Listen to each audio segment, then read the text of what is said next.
Hi there everybody and welcome to my new video today. And you can probably tell that I have my fancy little microphone back, which is exciting. It means I can film in better audio quality. I listened back to a couple of my previous and they weren't terrible, but they were definitely disparaged by my previous ones where I did have this awesome microphone. So I have it back. And again, I had quite a bit of an absence. This time it was family related. My recording studio, shall we say, to make it sound more formal, was taken over. We had some family coming to stay, and so this room, which is obviously the spare room normally, was utilized the entire time, and we were pretty busy, so I couldn't really find anywhere to get away and like record, and outside was also not kind of gonna happen. It's been pretty warm, and it just, it didn't pan out. And I kind of assumed as such, so I didn't get too freaked out by the fact I couldn't do much more recording. And thank you to everyone who has stuck around and is available to be able to see this. If it's my subscribers, or if you found this, then welcome. Please consider subscribing to my channel because it really helps me out. It kind of will hopefully help with my current stat to where it's people not subscribed versus people subscribed who are watching my videos. And it'll mean a lot to me. It'll get me more views. It'll get me some more inspiration going forward. Going forward here, just as an aside, I will be endeavoring to get one video out per week. And if I get extra, then that's awesome, but you guys can expect to see at least one video from me every week. And normally my release date is going to be Friday. So hopefully when this goes live, this will be Friday and it will start a cycle anew. And you all will be able to get some writing and book related content from me on a weekly basis. And if you enjoy this video, please consider liking and leaving me a comment down below, even if you didn't like it that much, because it just helps me improve, so you can give me feedback and be super honest with me, and I promise I will not be upset. I just really want to get better and improve my skills here as a YouTuber. You can also find me on Patreon, which is where I have a number of people who follow my YouTubing process, but also how I write, what I write, all of that good stuff. And it starts at only $1 a month, and I'll put the link for that down below also. And as the title may suggest, today I'm going to be continuing my, my novel writing series, in which last time I wrapped up with my world building section, which ended up being way longer than I expected. But it's just such a huge area, regardless of the genre you're writing. So today I'm going to be going into how to build characters. And this will differ per person. Everyone will have a slightly different way that they construct characters or think of characters and things like that. But I'm going to share with you how I came up with my characters, and then how I continue to create characters for my very, very much evolving cast of characters in my fantasy novel that I'm currently working on. And I hope you all enjoy. Let me just get straight into it. So the art of character building is very similar to world building. You might do them simultaneously. So you might, as you're thinking about a world you want to explore for your book, for your novel series, whatever it is you're going for here, you might already have a couple of character ideas in mind, which is perfectly fine. Sometimes you can get a character first and then think of a world that they would fit really well in. Either way, they are a little bit interchangeable, but I personally prefer to do my world building first, and then have character ideas hatch as I go along with my world building. It kind of helps with my brain, but totally up to you. So speaking of characters, the big key thing here that you're going to want to do as a writer is present these characters. It doesn't need to be anything particularly special, as much as you can have whoever you want in your novel telling the story. You need to think of them a little bit like vehicles. The reader is going to be reading their exploits, and through their exploits and through them as people or characters, they're going to learn about the world and the plot and the resolutions. And so they kind of need to be not only a believable aspect, which is a huge thing I keep talking about in this series. You need that suspension of disbelief. You need your reader to be on board with them, even if they hate the character, if they're an antagonist, or a protagonist and they're a really unlikable protagonist for whatever reason you've decided. That's no problem. You just want the reader to relate to them in some way, or at least find them believable. So think about like characters from various media forms and think about like which ones you don't like. It could be traits, it could be just like a lack of dimension to them. Generally, it will boil down to the fact we don't think they fit in some way, we don't think they're as well thought out as others possibly, and so this is a huge thing that you need to address. And the big thing that I've found really helps with that for me is looking at the kind of story I'm wanting to tell. So obviously I'm telling a fantasy mystery hybrid story, and I started thinking about which kind of character I wanted to portray the world. And it was a pretty dim view and a very dark kind of area, although everything projects is all well and good and fine. So I really wanted to have a kind of pessimistic, against the odds sort of character to be my primary, I guess, protagonist, for lack of better wording. So my kind of morally grey guy, and he's the main storyteller, as it were, although I've gone for third person viewpoint, which is a whole other area I'll cover in another video, I'm sure, as to the pros and cons of each viewpoint that we have available to us as writers. But I decided that he would be a good vessel for telling the story and giving a very realistic and to the point view of the world I've created. If it was someone more optimistic, it would have a totally different spin on the world and how things are constructed there. But I really wanted to get that kind of the seeds of discord going straight away, and my main character Vance is a great way to do so. And it kind of seems mean, but you do want to use your characters as tools for your storytelling. That's just how it goes. You need to have the characters match the setting, or if they don't match the setting, like if they're the one kind of, I guess, shining star in a group of mundane people, then why is that? What makes them special?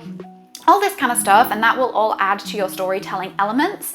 And again, what I do personally, this is huge for me, is think about the people you interact with on a daily basis. This is like my number one tip whenever it comes to character building. Once you've got your general like idea of, oh, I want my character to be like this, to tell this kind of story in my novel, you want to think about how can you make them human? How can you make them believable? So you refer to what you know, which is real life. What kinds of people do you interact with on a daily basis, and what traits from those people would you like to bring to the character to give them more nuance to them, to have them be more human, kind of more complex? Everybody is multiple different things. They're not just a, let's go for a basic kind of description. They're not just like a bubbly, bright individual. Those are some pretty typical descriptions there for you. There's a lot of layers to people. So yes, they seem like this outwardly, but they do so to hide how they truly feel inside from like years of kind of hardship, and you get the idea. You want to go for things that you know from personal experience, or you can add reference to. Various authors have come out and said that they got inspiration from certain characters, from certain people they met, not even like people they knew very well. There's like famous cases of people going out into cafes or pubs and various bars and seeing like a character that they think would be really cool, or seeing a person that would make a cool character. Wow, I'm like interchanging already, for their book, for their series. And that is totally like, it just makes sense. You go to what you know as a writer, even if you don't know it very well. That's where a lot of our ideas come from, our inspiration stems from, and it's not a bad thing. I guess the only possible bad thing is if you base a character off someone you know and it's not very good, or like a kind of mean portrayal. But then, you are the writer with creative privileges and you can totally do that. And, sorry to the person you did base that character off of if it's bad. But yeah, there's kind of a lot of things here that you should be able to pull real life examples of, like people, say a bright and cheerful individual. I'm just going to keep going back to this, it's easy. Think about people you know who are bright and cheerful. What do they do? How do they speak? What are their mannerisms? What are their hobbies? And just really start to condense those things after you've built the baseline, like the archetype, as you will, of your character. And so obviously every novel has your baseline set of characters. You've got your protagonist, you've got kind of like I guess you could go durotagonist. It really depends on the novel basically, but you've got your normal archetypes to go for. The villain, the antagonist in this case, the various supporters of the main cast. You really want to not really think about like, oh, I have a protagonist I need to fill, or like I need to make an antagonist. It's best to go for the type of character you'd like as far as personality, goals, motivations, things of that nature, and assign like the overarching aspect of their character and role of the story after you've decided that. Because if it becomes very boxing if you just think, I need an antagonist, therefore they're going to be evil and conniving and cunning, and yeah, okay, they can totally be that.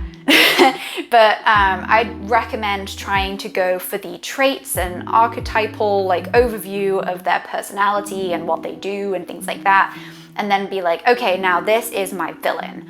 And I mean, also subverting expectations. There's a lot of things like maybe the bright, cheerful individual who's been hiding these deep, dark secrets becomes the antagonist. And these are all things you can weave into your story, not necessarily the original creation process. It might be something you think of later, or maybe you know from the get-go you want to have a heroic character that is secretly working as an antagonist for the novel.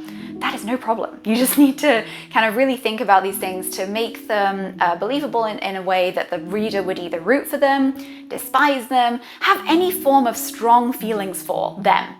The kind of shortcoming of a lot of novels I've read is they've got this huge cast of characters, but there's only like 3 or 4 out of, say, 15 that you truly can kind of relate to, that you think are good characters, that you enjoy or dislike if they're supposed to be disliked, or whatever it might be, have strong feelings for.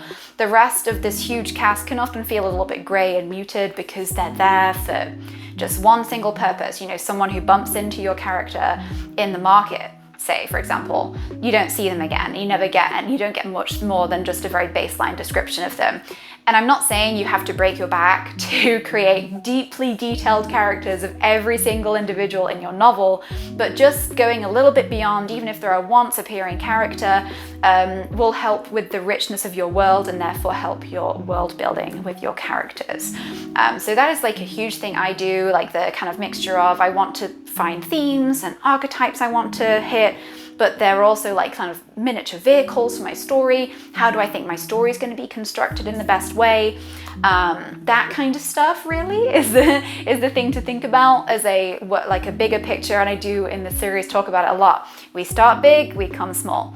It helps with pinning things down, and rather than thinking of totally minute details to begin with, you do want to be more out here and come inward. That's a lot easier to do. And again, with like looking to real people that you know, it could be acquaintances, total strangers, good friends, you know, previous bosses, enemies, whatever it is you have in your life. That will help you in the coming smaller view of that. So those are like the big things with your characters. And again, there is absolutely no limit to your cast size of characters. I mean, I've read so many novels that have an awesome cast of 20 plus characters recurring. I've also read some awesome novels that have maybe like, 2. It really doesn't matter. The big thing here is just to keep these general kind of themes with your building in mind. And you want to create something that you yourself as a reader would either root for or root against, depending on their purpose. That is going to be so huge. So that being said, yeah, and as I was saying, these kind of big themes, you can do this. I tend to brainstorm a lot, so I start with like a couple of words on a page, and I branch out and kind of do related ideas, and that helps me a lot with my building process, especially for characters. If you just think like, I would really like to have this super pessimistic, grumpy person as like my protagonist, and put those in a page and then branch it out, start thinking about what that implies, where they came from to think like this, who their acquaintances, who their friends might be, if they have any friends, and kind of using those as spring off points is going to be huge for you. And that's what I've done, and that's what a lot of people I've spoken to within the writing sphere have done, as well as real world influence, is just letting yourself springboard a little bit. Come up with like a thing that you're very almost set on, put it in the middle of the page, spider diagram off it, kind of write some more and keep going with it until you have like a well-rounded character. And a tool that I really like to use as like an aside here for you all, just to see if you like it like I do. Once you have a really good picture, either like obviously mentally of this character you've built, with appearance and things like that, just the good thing to do is to go to the MBTI personality quiz site. I'll leave a link in the description because this is really cool. You kind of basically put yourself in the mindset of this character like you would if you were writing for them in the actual novel, the body of the novel, and you just take the quiz as if you were that character. It kind of helps if you've previously taken it for your own personal use so that you can put aside what you would respond with and kind of focus on what your character's responding with.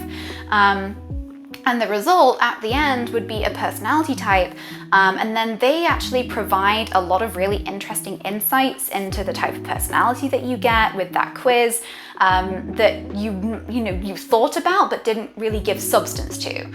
So say for example, if I'm going with my Vance character that is my protagonist, he is, as I said, pessimistic to a fault, and it's a subject of his whole existence really. But his personality type, which I actually need to do, so that's exciting, but there could be parts that from his quiz are a lot more in depth about how he reacts to people, what kind of relationships he's built, if any.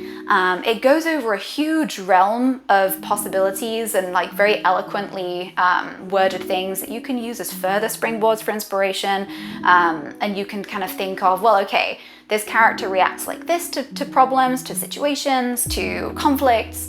It gives you a lot of these really cool little extras that you, again, could have thought of but didn't really give substance to, which, trust me, happens. So that's a really good tool for you, and of course it is totally free, and I find it really interesting. Once I've built a character very solidly, I like to do these just to kind of, as I said, take my imagination off in different directions about things I hadn't considered when I'm writing about specific things.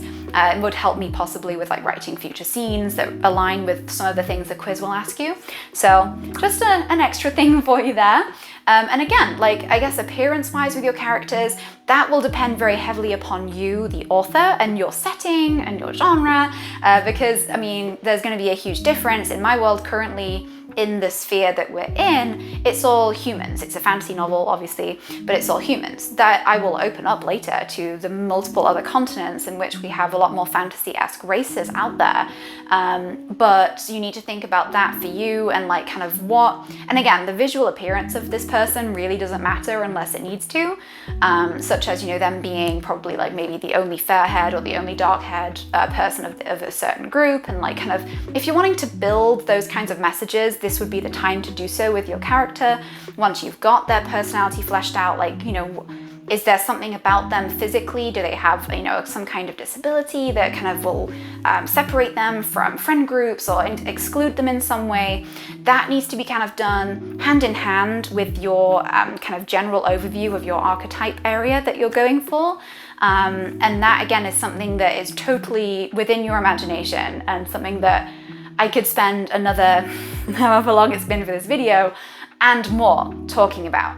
And kind of if you want to go obviously like with symbolism and thinking of things like that, there are loads of different resources out there with various kind of linkings to colorations, to markings, birthmarks, things that are different, that if you want to have a symbol, oh my gosh, symbolism within your novel, you can start building into the characters within their physical appearance, and differentiating them from others and what that might mean. Again, it really depends on your setting. So sci-fi, obviously there's like a lot. Fantasy within a general sense, there's also a lot of possibility there. I mean, elves, dwarves, need I say more? And like how those races will interact with each other. So there's a lot there to unpack.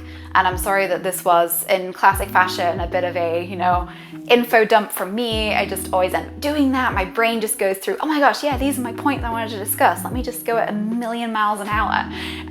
So I hope you enjoyed the video and that this actually would help you in creating characters for your novel, whatever it might be. If you are writing a novel and you're watching this series, then please leave me a comment below telling me the kind of too long didn't read version of your novel. I'd love to know and gain a community with our fellow novel writers out there. You're not alone. And it's nice, and I really hope I get that community sense out to you guys. Like, this for me was a super isolating experience, being like my first novel ever written. And I started the YouTube channel with the idea of hopefully connecting with you guys more and, like, you know, getting a bit of community going to where it's like, oh my gosh, I'm just like so struggling with this chapter, and having someone else be like, I totally get you, is so powerful. So as always, it was an absolute pleasure talking to you guys for however long the video has been, and you can watch out for new content from me every Friday, as I mentioned, maybe more than that if I get time to record more stuff. So just keep your eyes peeled, make sure to subscribe, like, leave me a comment. You can email me and I'll leave all of that information in my description below with any questions you might have. If you have anything that you'd like me to go over, to read for you, I'm totally here, and I can be a source of feedback, you know, time permitting. I do have, unfortunately, a full-time job for me to tend to, but it has been a pleasure. I think I've said that already, and yeah, happy writing, good friends.